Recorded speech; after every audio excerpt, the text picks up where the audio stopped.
नमस्कार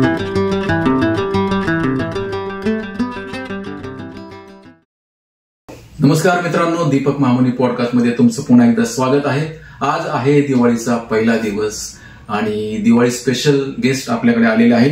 आमचे मित्र, अभिनेते, दिग्दर्शक, निर्मिती व्यवस्थापक फैजल सय्यद. नमस्कार फैजल. नमस्कार. तर फैजल, थोडक्यात आपण सुरुवातीपासून सुरुवात करूया. अगदी की फैजल हा माझा खूप जुना मित्र आहे, म्हणजे 30-35 वर्ष म्हणलं तरी हरकत नाही. आणि सुरुवातीच्या काळात नाटकाच्या माध्यमातून आमची ओळख झाली होती आणि आजपर्यंत जे काही मोजके लोक ह्या क्षेत्रामध्ये टिकून आहेत त्यातलं सगळ्यात मोठं नाव म्हणजे मी फैजलचंच घेईन. तुझं कसं म्हणजे जर्नी कशी सुरू झाली? म्हणजे आपण नाटकातनं भेटलो आणि मग तिथनं पुढचा हा तुझा प्रवास. नाटकात काय झालं माहिती का, मी 10वीत असतानाच माझा एक मित्र होता दिलीप कुलकर्णी म्हणून, तर तो लिखाण करायचा आणि मी ऍक्ट करायचो. आणि तेव्हाच आमच्या डोक्यात हा विषय बोलत होता की आपल्याला नाटकातनं काहीतरी करायचंय.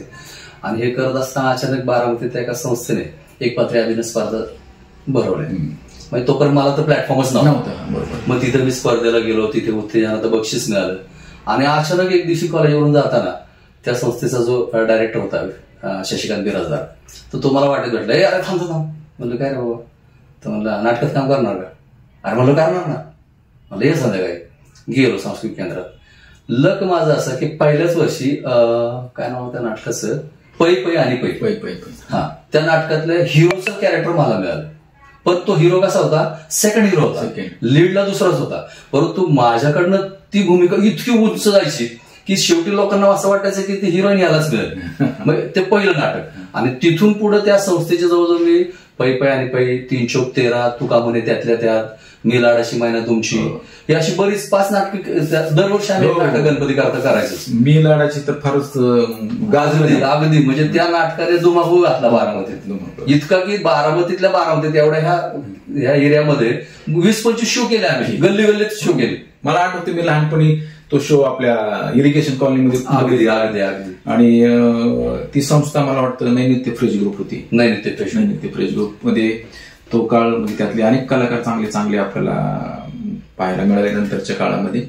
आणि तिथनं सुरुवात झाली तिथून. आणि नंतरच्या काळामध्ये परत तुमची आणखी एक संस्था निर्माण झाली, मला वाटतं अभिरुची होती का?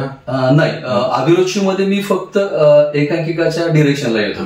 म्हणजे आपला हा विनय आचार्य. हा, कारण काय झालं की नैनित्यचे सगळेजण कामाला लागले इकडे तिकडे आणि नैनित्य फुटलंच. म्हणजे थोडं 91ला मी नैनित्यमधून मी पण बाहेर पडलो होतो, कारण मी त्यावेळेस व्यवसाय करायला गेलो पुण्यामध्ये. एखाद्याचं नशीब नावाचं नाटक मी व्यवसाय करायला गेलो वसंत शिंदेच्या बरोबर. त्याच्यामुळे मी पण नैनित्यमधनं बाहेर पडलो आणि इथं मग कोणी राहिलंच नाही. मग नैनित्यमधले काही कलाकार, काही दुसऱ्या संस्थेतले कलाकार असं मिळून अभिरुची संस्था फाउंड झाली. आणि मग ती फाउंड झाल्यानंतर मग त्यांना थोडंसं डिरेक्शन वगैरे करायला मी पण त्या संस्थेत होतो. मग जायचो कारण त्यावेळेस मी पुण्यामध्ये ऍडमिशन घेतलं होतं. आणि मग ते नंतर अभिरुचीमधनं पण मी बाहेर पडलो आणि तिथून पुढे मी थांबलोच. बरोबर. म्हणजे मला वाटतं मी 91ला लास्ट नाटक केलं असेल ते एखाद्याचं नशीब. त्याच्यानंतर मी स्टेज सोडलं माझ्या घरगुती कारणामुळे.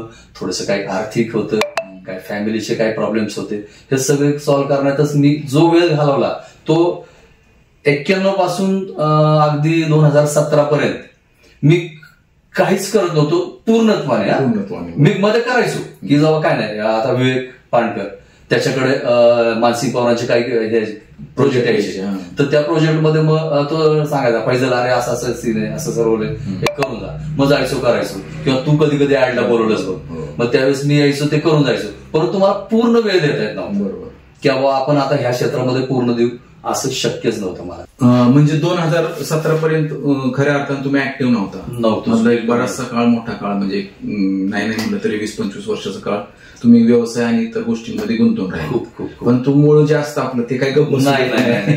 कसं असतं माहिती का, आपल्या डोक्यात एकदा एक बसलेलं असलं ना की मला त्यावेळेस माझ्या डोक्यात इतकं बसलेलं होतं की नाही मला ऍक्टरच व्हायचं. परंतु मुलांचे करिअर, माझे फॅमिली प्रॉब्लेम हे सॉल्व्ह करणं पहिलं गरजेचं मला वाटतं, म्हणून मी सगळं थांबवलं. पण ते करत असताना सुद्धा मला जे काही सिनेमे मिळाले ना, अगदी त्या काळामध्ये मी चलगाच्या करू माझ्या त्याच्यामध्ये बरं जाधव बरोबर काम केलं. त्याच्यानंतर त्याच पिरियडमध्ये मधल्या काळात पांगिरा नावाचा सिनेमा राजीव पाटलांचा, त्याच्यामध्ये माझा छान रोल मला मिळाला होता. अगदी 16-17 दिवस मी शूट केलं त्यात. प्रदीपनं मला ते काम मिळवून दिलं होतं. बरोबर. पण हे सगळं चांगलं मिळत होतं, पण मला पूर्णपणे करता येत नव्हतं कारण मी फॅमिली अडकलो होतो. बरोबर. म्हणजे आता त्याच्यानंतरचा हा आपला नाटकाचा काळ थोडासा कमीच पडत गेला म्हणजे, आणि ती कालबाह्य नाही म्हणता येणार, परंतु चित्रपट असतील, मालिका असतील, वेब सिरीज असतील, त्याच्यामुळं त्याचं जेवढं काही महत्व होतं किंवा ग्लॅमर होतं ते कमी झालं.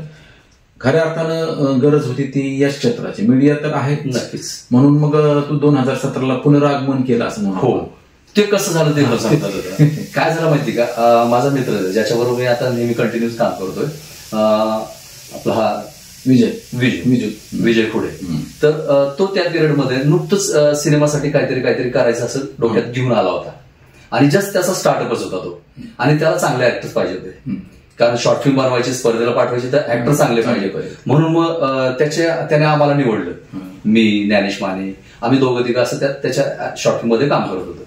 आणि एक शॉर्ट फिल्म त्याने बनवली, ज्या शॉर्ट फिल्म मध्ये तुम्हाला लीड तुम्हाला ठेवायचंय आणि तुमच्या भोवती सगळं मला फिरवायचं, कारण मला काय होतंय, एखादं जरी कॅरेक्टर फेल गेलं तरी शॉर्ट फिल्म फेल जाते. असं डोक्यात त्याने विचार करून एक शॉर्ट फिल्म लिहून आणली, सेव्ह नेचर नावाची. तर ती शॉर्ट फिल्म आम्ही मग एका दिवसामध्ये शूट केली, सगळं झालं, बक्षिसाला इकडे तिकडे जात होती. पण त्या दरम्यान मध्ये त्याने एक सीडी फिल्म बनवली होती. त्या सीडी फिल्मला त्याचं मार्केटिंग करण्यासाठी आम्ही भगवानगडाला गेलो होतो, आणि त्या भगवानगडावरून येताना, तिकडून येत असताना इकडचं तिकडचं खाण्यात आलं, त्याच्यामुळे मला फूड पॉइझनिंग झाल्यानंतर मग येतानाच उलट्या चालू झाल्या, डिसेंट्री चालू झाली. मग रात्रभर मी झोपू शकलो नाही. दुसऱ्या दिवशी सकाळी मुलगा मला दवाखान्यात घेऊन गेला, आमचा फॅमिली डॉक्टर एस के जोशी, त्यांच्याकडे घेऊन गेले. तिथं जाऊन बसलो, डॉक्टर फॅमिली असल्यामुळं त्यांच्याबरोबर कंटिन्यू मी बोलायचं, असं गेलो की गप्पा व्हायच्या. पण त्या दिवशी माझ्या त्राणच नव्हता बोलायचा, आणि मी जाऊन बसलो, डॉक्टरांनी सगळी औषधं वगैरे दिली. आता काय करावं, रविवारचा दिवस, त्यांच्याकडे त्या दिवशी थोडंसं शांत होतं. मी आपलं काढली शॉर्ट फिल्म, सरांना दिली, म्हणलं सर हे बघा, मी आपलं शांत. त्यांनी ती पूर्ण बघितल्यानंतर मला म्हणले, ह्याचं काय तुम्ही डायरेक्शन केलंय का? म्हणलं नाही. म्हणले मग प्रोड्युसर आहात का? म्हणलं नाही. मग म्हणले तुम्ही काय केलं? म्हणलं ते कॅरेक्टर मी केले. मग त्यांनी ते परत बघितलं. त्या दरम्यान मध्ये मुलगा तिथे येऊन पोहोचला होता, आणि मग पोहोचल्यानंतर त्याने मुलाने ते ऐकलं की बाबा, तिथं डॉक्टर म्हणले एवढं चांगलं तुम्ही करताय, तर तुम्ही मग बाहेर जाऊन कामं का करत नाही? तुमच्या ओळखी नाहीत का? हे नाहीत का? ते नाहीत का? मी आपलं का बसलं, म्हणलं नाही सगळं आहे, म्हणलं पण थोडंसं ऐका मी दिसत. ते मुलाने ऐकलं, आणि मग बायकोचं आणि मुलाचं दोघांचं काय चर्चा झाली माहित नाही, पण मला त्यांनी सांगितलं एक काम करूया, तुम्ही 1 वर्षभर सिनेमा क्षेत्र करून बघा. कारण त्यांना तर माहित नव्हतं, कारण ते ज्यावेळेस माझ्या आयुष्यात आले त्यावेळेस मी स्टेज काहीच करत नव्हता. बरोबर. त्याच्यामुळे त्यांना फक्त लोक सांगायची की बाबा चांगला ऍक्टर आहे, असं कसं आहे ते. तर मग मी सुरुवात केली त्यांनी जसं सांगितल्यानंतर की 1 वर्ष करून बघा. पण त्या वर्षी माझ्याकडे इतकी कामं आली की मी थांबलोच नाही वर्षभर. बरोबर. प्रत्येक महिन्याला माझ्याकडे एक सेपरेट दुसरा यायचं. हा सिनेमा सोडला की दुसरा सोडला की दुसरा, कुठे सिरियल. आणि त्यावेळेस मी सुरुवात काय केली करताना, मी एक म्हणजे चांगली बाजू अशी होती माझी की मी त्यावेळेस प्रोडक्शन मॅनेजरचं काम करायला सुरुवात केली. कारण मी काय विचार केला की आपण खूप दिवस झाले या फील्डमध्ये नाही, त्याच्यामुळे आपल्याला पहिले रिलेशन बिल्ड करावं लागतील, आणि ते बिल्ड करण्यासाठी मी पहिल्यांदा प्रोडक्शन मॅनेजर म्हणून काम करायला सुरुवात केली. कंटिन्यू काम करत होतो. कंटिन्यू काम करताना पैसे मिळत होते, आणि ते करत असताना मी छोट्या छोट्या भूमिका करायला सुरुवात केली. म्हणजे सुरुवातीला मी अगदी मोठ्या भूमिका घेतल्याच नाही, कारण प्रोडक्शन मॅनेजरचं काम करायचं म्हटलं तर त्याच्यात जास्त डिवोशन द्यावं लागायचं, म्हणून मी छोटा रोल मागायचं, मला छोटं कॅरेक्टर आहे. मग आता मी काय केलं, आता मी प्रोडक्शन मॅनेजरची कामं बंद केली. आता मी पूर्ण मोठ्याच कॅरेक्टर करतोय आणि कंटिन्यू करतोय. आता सरांची एक चांगली मोठी सिरियल सन टीव्हीवरती चालू आहे, सांगा त्याच्याविषयी काय. मी सध्या सन मराठीवर गाजत असलेली हुकमाची राणी ही मालिका करतोय. ही मालिका रोज संध्याकाळी 7 वाजता प्रसारित होते. या मालिकेमध्ये मी राणीच्या वडिलांचं कॅरेक्टर करतोय. या कॅरेक्टरचं नाव तसं अशोक कापसे, पण याला सगळे बुवा म्हणूनच हाक मारतात, कारण ह्याचं नेचर इतकं चांगलं, याचे संस्कार इतके चांगले, आणि या संस्कारावरच माझी मुलगी कशी पुढे चालली हे त्या सिरियलमध्ये दिसतंय. तुम्ही नक्की बघा हुकमाची राणी, आवडेल तुम्हाला. संध्याकाळी 7 वाजता. तर आता सध्या ट्रेंडिंग मध्ये आहे सिरियल.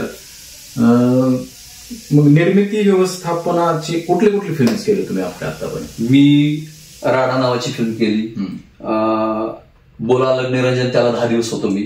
त्याच्यानंतर याद्या केली, त्याच्यानंतर जननी नावाची फिल्म केली. अशोक समर्थ. जननी फिल्म अशोक समर्थ यांची आहे. अशोक समर्थने स्वतः डिरेक्ट केलेली, स्वतः लिहिलेली आहे, स्वतः ते त्याच्यातलं मोठं कॅरेक्टर त्यांनी केलेलं आहे. आणि ती फिल्म आम्ही म्हणजे कौतुक असं की 2 लॉकडाऊनच्या मधला जो गॅप होता ना, त्या गॅपमध्ये बारामतीमध्ये आम्ही शूटिंग केली. अक्षरशः त्यावेळेस आम्हाला ज्यावेळेस आम्ही शूटिंगला कुठे जायचो तर लोक आमच्या अंगावर धावून यायची, मग तिथे सॅनिटाईज करा. मग आम्ही जाताना पण सॅनिटाईज करायचो आणि येताना पण परत सॅनिटाईज करून मग तिथनं निघून यायचो. मग एवढी सगळी जबाबदारी पाळून आम्ही तिथं आलो. आणि त्याच्यानंतर आता लेटेस्ट मी जे केली ती ही गिरानला मी निर्मिती व्यवस्थापक म्हणून पण काम केलंय आणि त्यातलं सेंट्रलाइज कॅरेक्टर मी केलंय. खूप सुंदर अशी भूमिका त्याच्यामध्ये बाबूची भूमिका केलेली आहे. मस्त काम झालेलं आहे. मी मागच्या तुम्हाला पाहायचं असेल तर त्या रिव्ह्यू मध्ये दिलेलंच आहे ते. आता ऍक्टिंग मध्ये तुम्ही चांगलं चाललेलं आहे आपलं म्हणायचं. मराठी, हिंदीमध्ये काय आणखी विचार? हिंदीचं मला वाटतं काही काम केलं? हिंदीमध्ये केलं ना. हिंदी विचार नावाचा एक ओटीटीवर सिनेमा आहे, त्याच्यामध्ये मी कमिशनर केलाय. त्याच्यानंतर एक हिंदी वेब सिरीज आहे 3 एपिसोडची, फ्रेंडशिप क्लब नावाची. त्याला असोसिएट डिरेक्टर म्हणून मी काम केलंय त्याच्यात आणि एक कॅरेक्टर पण केलंय.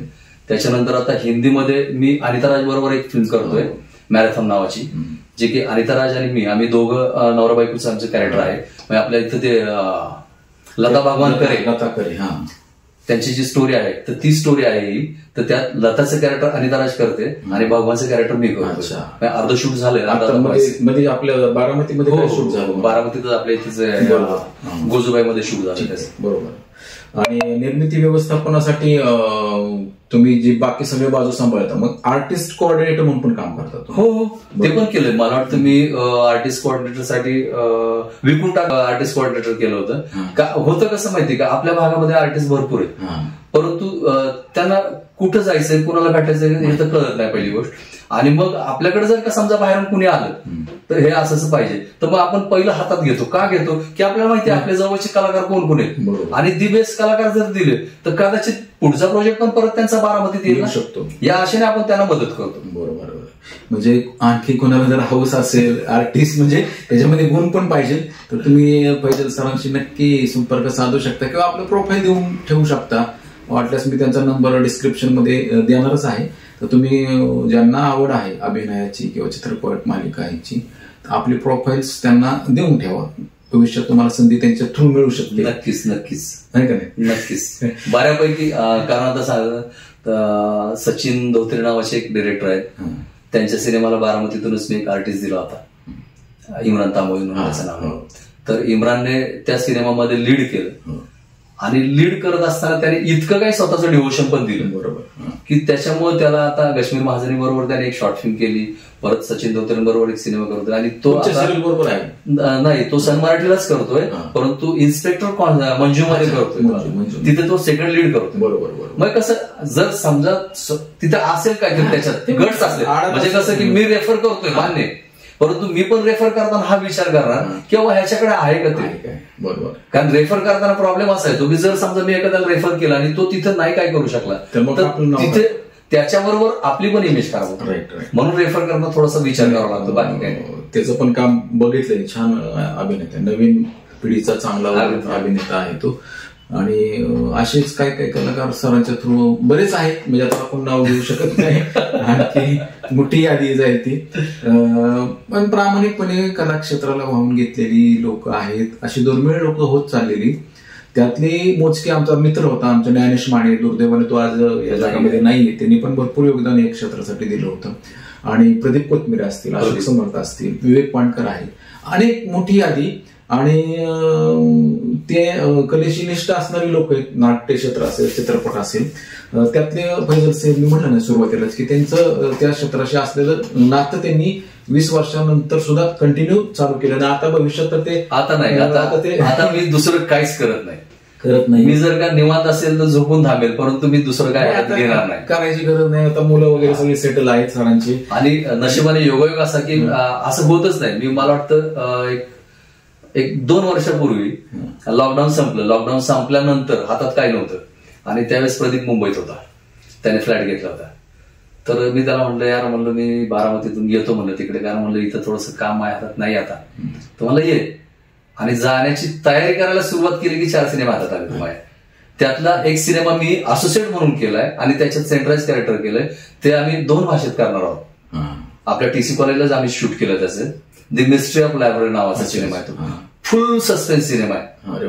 म्हणजे त्याचं टेकिंग तर इतकं जबरदस्त घेतलं की तो मराठीमध्ये ज्यावेळेस आपण बघू ना तो मराठीतला वाटणारच नाही. तो वाटतो काय माहिती का, आता आम्ही जेव्हा त्याचं पोस्ट प्रोडक्शनचं काम चाललेलं आहे, त्याची भाषा फक्त मराठी, त्याचं टेकिंग सगळं हिंदी लेवलचं, फक्त भाषाच मराठी. म्हणून आम्ही त्याला हिंदीमध्ये डब पण करणार आहे परत. आणि निर्मिती व्यवस्थापन झाल्यामुळे काय होतं, बारामती सारख्या शहरात आता शेअर वाढलेलंच आहे आपलं. आणखी त्या अनुषंगाने बिझनेस म्हणा, बाकी हॉटेलिंग असतं, तेव्हा तिकडचा रेव्हेन्यू जनरेट होतो, इथल्या लोकांना कामं मिळतात, सगळ्यांना कामं मिळतात. त्यामुळे मोठे मोठे प्रोजेक्ट तुम्ही आणाल अशी आशा आम्ही व्यक्त करू. नक्कीच भविष्यामध्ये, आणि सगळ्यांना काम मिळेल, आम्हाला पण द्या थोडं तरी. तर बरेच दिवस चालू होतं आमचं, मागच्या 1 वर्षभरापासून चालू होतं, पण मी म्हणत आहे की व्यस्तता असल्यामुळे, त्यांच्या कामाची जी व्यस्तता होती त्यामुळे थोडंसं डिले झालं. मला बऱ्याच जणांचे मेसेज पण होते की बाबा ह्यांचं का घेतलं नाही, त्यांचं काय. मला वाटतं रांगडा सिनेमा ज्यावेळेस माझा रिलीज व्हायचा माझा फोन आला, त्यावेळेस आपलं फोनवर बोलणं पण झालं होतं, पण त्यावेळेस माझी इतकी गडबड होती त्या सिनेमाची, कारण रांगडा सिनेमाला मी असोसिएट केलंय आणि तो सिनेमा सगळीकडे रिलीज करायचं चाललं होतं आणि ती धावपळ खूप होती आमच्याकडे, कारण इकडे जाऊन प्रमोशन करायचं, तिकडे प्रमोशन. आणि त्यावेळेस मला तू बोलत होतं आणि त्यावेळेस म्हणलं यार आता नाही, मी नंतर येतो. आणि आता बरं भविष्यात आणखी काय, आता सध्या आणखी प्रोजेक्ट वगैरे सिनेमा आहेत आता. हा तर येतोच आहे, द मिस्ट्री ऑफ लायब्ररी. त्याच्यानंतर प्रीतम प्यारे नावाचा एक भाऊ कदम बरोबर सिनेमा येतोय. भाऊ कदम आहेत, विजय पाटकर आहेत, अनंता कारेकर आहे, ज्योती सेठ शिंदे, मयुरी नावाते आहेत. हे सगळे छान. आणि आपल्या बारामतीच शूट केलं, सगळ्यात महत्वाचं आपल्या बारामतीतच शूट केलंय. आणि त्याच्यानंतर मग आता चालू आहेत 1-2 सिनेमाची बोलणी चालू आहेत, कदाचित त्यांचं पण लाईनअप चालू आहे. डिसेंबर किंवा जानेवारीमध्ये त्यातला एक सिनेमा आम्ही करतोय, म्हणजे आहे प्लॅनिंग चाललेली. या सगळ्या प्रवासामध्ये तुम्हाला मोटिवेट मुलांनी आणि भाभींनी केलं. नक्कीच 100% त्यांचा हात आहे. कारण काय माहिती का, मला जर का घरातून बाहेर सोडण्यासाठी त्यांची तयारी झाली नसती तर मी परत एंट्री केलीच नसती कदाचित. कारण मी तोपर्यंत फॅमिली, मुलांचं करिअर, आपलं करिअर आपण नंतर करू, पण पहिलं मुलांचं केलं पाहिजे. कारण त्यांचं जर का डळमळलं तर मग आपण सक्सेस नाही, असं लोकांचं आपल्याकडे बघण्याचा दृष्टिकोन होईल. ते खरं प्राधान्य त्याला दिलंच पाहिजे. नक्कीच. बऱ्याच वेळा काही लोकांना यश मिळालेलं असतं, पण पडद्यामागचं जे अपयश असतं ते दिसत नाही लोकांना. म्हणजे कौटुंबिक सगळं सोडून देतात ते, हो ना, पण ते तसं नाही झालं पाहिजे. पहिलं आपण प्राधान्य कुटुंबाला दिलं पाहिजे. माझं पण सगळ्यांना सांगणे की आपण पहिलं आपल्या कुटुंबाला प्राधान्य द्या, मग तुमचा जो, कारण ह्याच्यामध्ये अनसर्टिनिटी म्हणतो ना आपण, काय म्हणतो आपण त्याला, खूप फ्रस्ट्रेशन आहे. जर समजा आपलं फॅमिली बॅकग्राऊंड आपण जर का चांगल्या पद्धतीने नाही सेटल करू शकलो आणि आपण नुसतंच पळतोय तर थोडंसं असं एक फ्रस्ट्रेशन येतं की यार मग मी यांचं आता काय करू. आणि बऱ्याचशा दुर्घटना घडलेल्या आहेत, ह्या गोष्टी घडल्यात. 100% खरं. म्हणजे आपला छंद, आवड हा व्यवसायामध्ये कन्व्हर्ट करण्यासाठी आपल्याला पहिले कुटुंबाकडे लक्ष दिलं पाहिजे, आणि मग आपण त्याच्यावर फोकसिंग करून सगळ्यांच्या साथीने त्याच्यामध्ये, तुम्ही जसं स्वतः त्याच्यामध्ये आता यशस्वी झालं म्हणण्यास हरकत नाही. आणि बऱ्याच जणांचं असं झालेलं आहे, म्हणजे आता आपले सगळे मित्र आहेत ते पण व्यवसाय, नोकरी आणि पुढे जाऊन ह्या क्षेत्रामध्ये सेटल झालेले आहेत. आणि जर तुमची लग्न असेल तर त्यात मग यश मिळायला काय अवघड जात नाही. नक्कीच. किंवा असं पण आहे, जर समजा तुमच्यामध्ये आहे काहीतरी करून दाखवायची जिद्द आहे, तर तुम्ही सुरुवातीच्या पिरियडमध्ये, म्हणजे लग्न वगैरे न करता अगोदरच्या पिरियडमध्येच थोडंसं स्ट्रगल करून बघा, जज करा स्वतःला. पहिल्यांदा बघा की तुमच्याकडे स्वतःकडे काय आहे. जर का समजा माझ्याकडे काय आहे तरच मी जाऊन ते विकू शकतो. 100%. जर माझ्याकडे काही नाहीये, उगाच याचं त्याचं ऐकून पुढे जाण्यात मजा नाही. मग स्वतःला थोडंसं जज करा. त्या पिरियडमध्ये जर जमलं तर मग ओकेच आहे. पण फॅमिलीच्या बरोबर, म्हणजे तुमचं एकदा लग्न वगैरे झालं आणि त्याच्यानंतर जर का तुम्ही स्ट्रगल करायला लागला तर मग कमीत कमी तुमचा बेस तरी असा पाहिजे की ठीक आहे, तुम्ही गेला तरी चालेल, आम्ही घर सांभाळतो. असं पण बऱ्याचशा ऍक्टरच्या बाबतीत झालेलं आहे. किंवा त्या काय नाही, ऍक्टर काहीतरी बाहेर करतोय, तो स्ट्रगल करतोय, भले त्याला काम मिळो न मिळो, परंतु त्याच्या पाठीमागे जी त्याची बायको खंबीरपणे उभी आहे तर तिने घर सांभाळलेलं आहे. बरोबर. हे बऱ्याच जणांचे किस्से आहेत. तसं असेल तर काय प्रॉब्लेम, काहीच हरकत नाही, मग काहीच हरकत नाही. पण माझं त्या काळामध्ये ना थोडंसं वेगळं होतं. पण आता इतकं वस्तीसाठी सेटल झालं ना की मला 2 महिने 4 महिने काम जरी नाही मिळालं ना तरी मला कोणीही काही माझ्यावर डिपेंड नाही. बरोबर बरोबर. चांगले. आणि सगळ्यात आणखी एक मला बऱ्याच जणांनी सांगितलं की ह्यांचं मला तो पैलू पाहायला मिळाला नाही, तू छान गातोस असं मला. अरे